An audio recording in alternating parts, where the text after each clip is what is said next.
नमस्कार, मध्य प्रदेश की महा डिबेट देख रहे हैं आप। मैं हूं आपके साथ प्रशांत कटारे।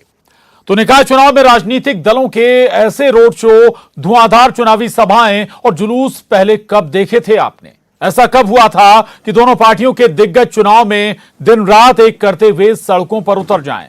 निकाय चुनाव के प्रचार का आखिरी दिन और अंतिम दौर के प्रचार की तस्वीर देखिए। वो बता रही है कि ये छोटे चुनाव कैसे राजनीतिक दलों के लिए बन गए हैं बड़ा इम्तिहान। आखिरी दौर के प्रचार में सीएम शिवराज के इंदौर में 9 घंटे 5 रोड शो और 7 आम सभाएं। भारी बारिश के बावजूद कमलनाथ भोपाल में रोड शो पर निकले। केंद्रीय मंत्री नरेंद्र सिंह तोमर और ज्योतिरादित्य सिंधिया ने आखिरी घंटे तक ग्वालियर में मोर्चा संभाला। सागर में प्रदेश बीजेपी अध्यक्ष वी.डी. शर्मा बाइक पर सवार होकर बीजेपी के पक्ष में माहौल बनाने निकले। प्रचार के आखिरी दौर में दिग्गजों का दम देखिए। इम्तिहान के पहले आखिरी दौर का दांव, इस सियासत का कौन होगा सिकंदर?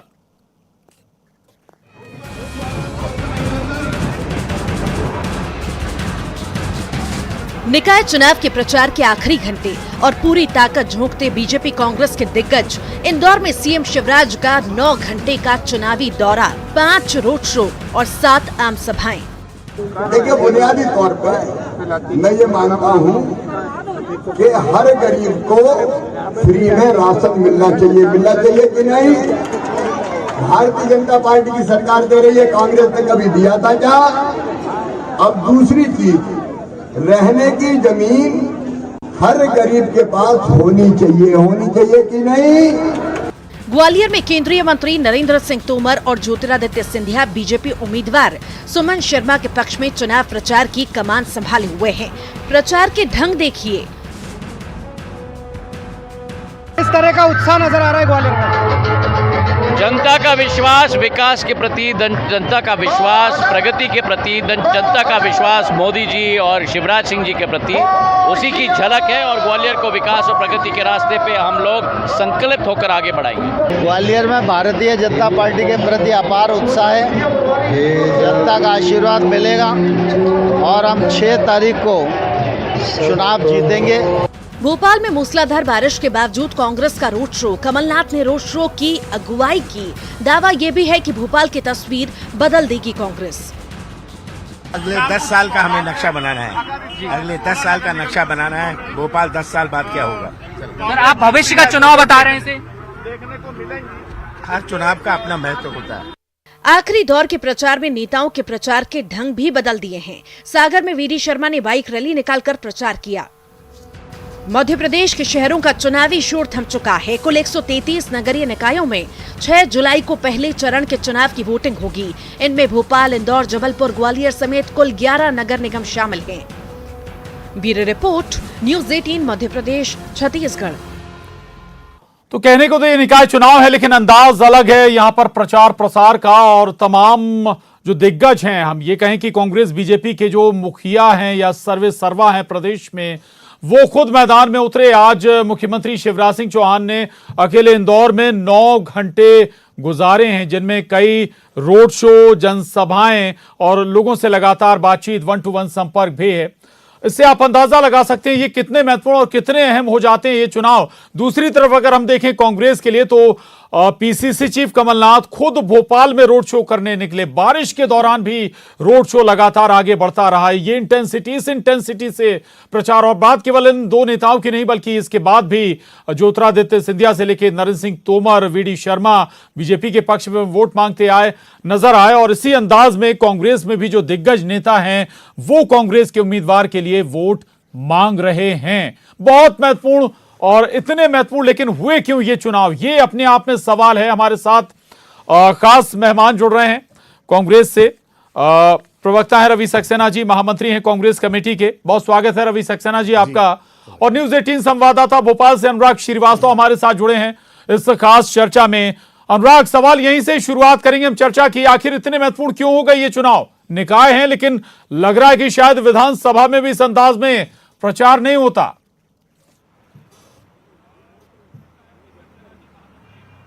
बिल्कुल प्रशांत, देखिए अगले साल होने वाले विधानसभा चुनाव से पहले नगरीय निकाय चुनाव को सेमीफाइनल माना जा रहा है और यही कारण है कि मानसून जिस तेजी के साथ नहीं बरस रहा उससे दो गुना तेजी के साथ नेता प्रचार में बरसते हुए नजर आ रहे हैं। कितना महत्वपूर्ण ये चुनाव हो गया, इस बात का अंदाजा इस बात से भी लगा सकते हैं कि आखिरी दौर के चुनाव प्रचार में बीजेपी और कांग्रेस के जो बड़े दिग्गज नेता हैं उन्होंने घंटों तक चुनाव प्रचार में दम लगाने का काम किया है। मुख्यमंत्री शिवराज सिंह चौहान ने इंदौर में लगातार 9 घंटे तक चुनाव प्रचार कर बीजेपी के पक्ष में माहौल बनाने की कोशिश की। ग्वालियर में खुद केंद्रीय मंत्री, दो केंद्रीय मंत्री नरेंद्र सिंह तोमर और ज्योतिरादित्य सिंधिया को मैदान में उतरना पड़ा और बीजेपी के पक्ष में माहौल बनाना पड़ा। दिग्विजय सिंह लगातार रणनीति बना रहे हैं, लेकिन कमलनाथ आज भोपाल में चुनाव प्रचार के लिए मैदान में कूदे और लंबा रोड शो, बरसते पानी में भी उनका रोड शो जारी रहा और तकरीबन 30 से 35 वार्ड कवर करने की कोशिश जो है कमलनाथ ने की। वहीं बात करें प्रदेश अध्यक्ष बीजेपी के वीडी शर्मा की, तो सागर महत्वपूर्ण सीट है कांग्रेस बीजेपी के लिहाज से। बीजेपी यहां पर अपनी जीत को दोहराना चाहती है और यही कारण है कि वीडी शर्मा ने वहां पर बाइक रैली के जरिए और दूसरे प्रचार के जरिए माहौल बनाने का काम किया। तो कितना महत्वपूर्ण ये चुनाव है, ये दिग्गजों के प्रचार के अंदाज और जो घंटों तक प्रचार करने का तरीका है उसी से लगाया जा सकता है। प्रशांत जी बिल्कुल बिल्कुल, इसी बात से अंदाजा लगाया जा सकता है कि कितना महत्वपूर्ण चुनाव है। विधानसभा चुनाव के पहले का ये एक लिहाज से टेस्ट भी, लिटमस टेस्ट के तौर पर भी इसे कहा जा रहा है। बहुत सारे इसके और दूसरे पहलू भी हैं, चर्चा हम सभी पर करेंगे। रवि सक्सेना जी हमारे साथ बने हुए। रवि सक्सेना जी, हम भी देख रहे हैं पीसीसी चीफ कमलनाथ केवल भोपाल नहीं, आज तो भोपाल में हमने तस्वीर देखी, रोड शो में खुद कमलनाथ उतरे, भारी बारिश के बीच में भी। इससे पहले भी अलग अलग जो निगम हैं उनमें वो प्रचार करने पहुंचे, कांग्रेस के लिए वोट मांगने पहुंचे। अचानक ऐसा बदलाव कांग्रेस में क्यों? एक वक्त जब था कांग्रेस में निकाय चुनाव में बड़े नेता अगर प्रचार करें वो तो अपनी तौहीन मानते थे, क्या बदलाव आ गया अचानक?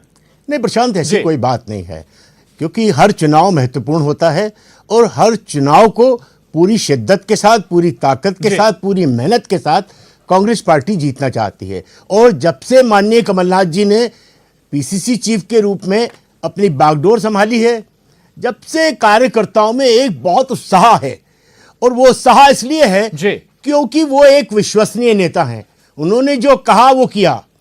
उनके 15 महीने के शासन में उन्होंने जो जो काम किए, 15 साल के शिवराज शासन में वो उसका लेश मात्र भी काम नहीं हुए, केवल घोषणाएं हुई। और कमलनाथ जी ने कहा कि घोषणा नहीं होगी, इंप्लीमेंटेशन चाहिए मुझे।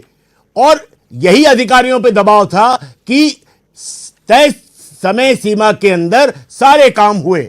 और जब काम हुए तो लोगों ने देखा कि ये तो काम करने वाली सरकार है और भाजपा इसी से डर गई और इसी से घबराकर उसने गद्दारों के दम पर खरीद फरोख्त करके मध्य प्रदेश वो मसला अलग है। रवि सक्सेना, फिर विधानसभा चुनाव आ रहे हैं, उसमें फिर मैदान में होइएगा। अनुराग लगातार बने में रहिएगा अनुराग।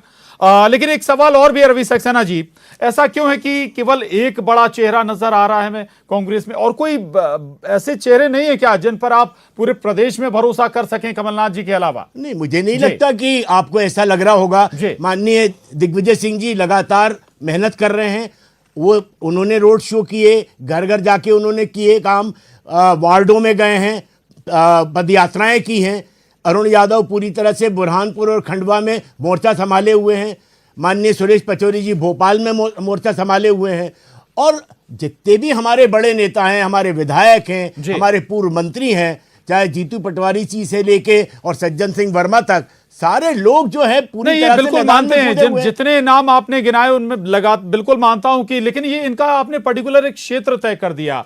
अगर विवेक तनखा जी हैं तो फिर वो जबलपुर टेरिटरी देख रहे हैं, या फिर ऐसा कोई हमने नहीं देखा कि जो कमलनाथ के अंदाज में पूरे प्रदेश में कैंपेन करता हुआ नजर आया हो।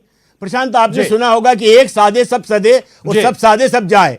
तो जो हमारे नेता हैं उनको हमने एक पर्टिकुलर क्षेत्र की जिम्मेदारी दी है, विधायकों को जिम्मेदारी दी है, पूर्व मंत्रियों को जिम्मेदारी दी है, पूर्व हमारे जो सांसद हैं उनको जिम्मेदारी दी है। और इन सबके ऊपर जो सबसे बड़ा हमारा चेहरा है माननीय कमलनाथ जी का, वो पूरी तरह से स्टार प्रचारक के रूप में कूदे हैं। तो ये एक कांग्रेस पार्टी की स्ट्रेटजी है और इसी स्ट्रेटजी पे हमने काम किया। आपने देखा होगा हमने दमोह में भी इसी तरह से चुनाव जीता था। तो हमारा जो स्ट्रेटजी होती है वो ये होती है कि हम डोर टू डोर जाके लोगों से संपर्क करें। जो हमारे वहां के स्थानीय नेता हैं वो डोर टू डोर जाके लोगों के साथ बातचीत करें, बताएं कि कांग्रेस पार्टी ने किया क्या है। माननीय कमलनाथ जी की 15 महीने की सरकार ने कितने विकास के कार्य किए, और जो हमने शुद्ध के लिए युद्ध छेड़ा और मिलावट के खिलाफ जो हमने युद्ध छेड़ा, उससे पूरा भारतीय जनता पार्टी के लोग घबरा गए। जो माफिया के खिलाफ माननीय कमलनाथ जी ने बिगुल बजाया था, उससे भारतीय जनता पार्टी के लोग घबरा गए। रवि जी मैं लौटूंगा आपके पास, बताइएगा इस प्रचार के बाद क्या भरोसा है, जो 16 नगर निगम है उनको लेकर आपके क्या इनपुट्स बता रहे हैं, क्या आप लोगों को रिस्पॉन्स मिला? उससे पहले मैं अनुराग के पास जाऊंगा। अनुराग, भोपाल इंदौर ऐसा लग रहा है कि दोनों सियासी दलों के फोकस में अगर टारगेट में दो अगर कोई निगम है तो वो भोपाल और इंदौर। इसके पीछे की वजह थोड़ा सा हमें समझाइएगा। भोपाल में भी खुद मुख्यमंत्री लगातार कैंपेन करते रहे, एक बार नहीं बल्कि कई बार नजर आए। इंदौर में भी आज वही स्थिति नजर आई, 9 घंटे मुख्यमंत्री इंदौर में गुजार रहे हैं। क्या कुछ यहां से बड़ा एक ऐसा माइंड सेट करने की कोशिश है, परसेप्शन बनाने की कोशिश है क्या अनुराग पूरे प्रदेश के लिए?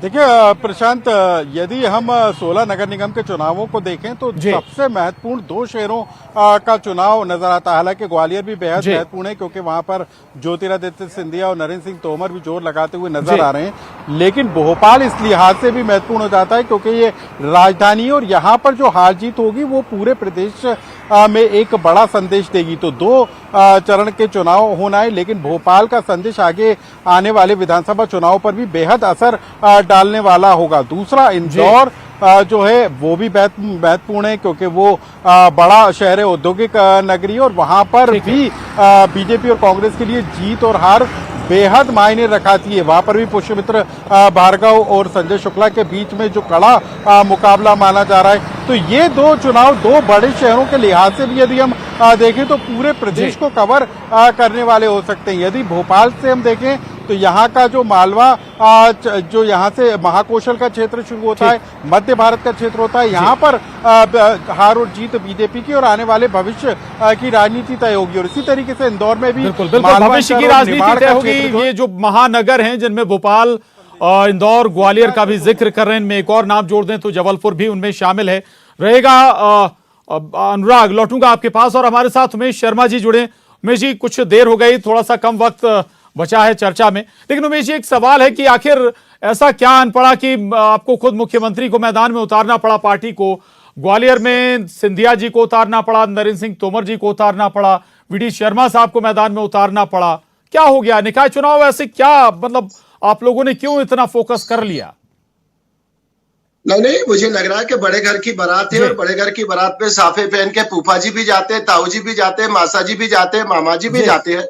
भारतीय जनता पार्टी का परिवार बड़ा परिवार है और बड़े परिवार की बारात निकल रही है, तो मुझे लग रहा है कि एक भी हमारा अभिभावक अगर उस बारात में शामिल नहीं होता है तो हमको ऐसा लगता है कि दूल्हे की बारात की रंगत फीकी है, तो हमारी दूल्हे की बारात की रंगत फीकी नहीं होना चाहिए। इसलिए हमारे घर के जितने भी अभिभावक है वो सारे अभिभावक इस समय चुनाव के समर में उतरे हुए हैं। और आज मुझे लग रहा है कि इंदौर में शिवराज सिंह जी चौहान थे, कल प्रदेश अध्यक्ष माननीय विष्णुदत्त शर्मा जी थे।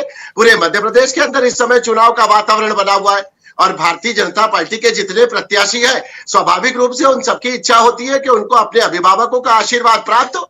और मुख्यमंत्री शिवराज सिंह जी चौहान आ जाते तो हमको लगता है कि हमारा जो सोना है उसमें सुगंध आ गई है। तो भारतीय जनता पार्टी के सोने को सुगंधित करने के लिए इन सब सुनारों को बुलवाया गया है। जी उमेश शर्मा जी, ठीक है, चलिए, ये तो अपने आपके बीजेपी के नेता थे, मनोज तिवारी को आप लोगों ने बुला लिया दिल्ली से। मनोज तिवारी जी, मुझे नेताओं की भी निकाय चुनाव में जरूरत पड़ गई जी। नहीं, जनता का पसंदीदा चेहरा है। कुछ क्षेत्र ऐसे होते हैं कि जहां मनोज तिवारी जी की फैन फॉलोइंग बहुत बड़ी संख्या में है और वहां के जो मतदाता थे उनकी अपेक्षा थी कि चुनाव के बहाने हमारा मनोज तिवारी जी से साक्षात्कार हो जाएगा। तो जनता की मांग पर, मतदाताओं की अपेक्षा पर हमने उनको आमंत्रित करा है। जी ठीक है, इस पर रिएक्शन जरूर चाहूंगा आप रवि शर्मा जी का। रवि शर्मा जी, रवि सक्सेना, माफ कीजिएगा रवि सक्सेना, बहुत सॉरी जी।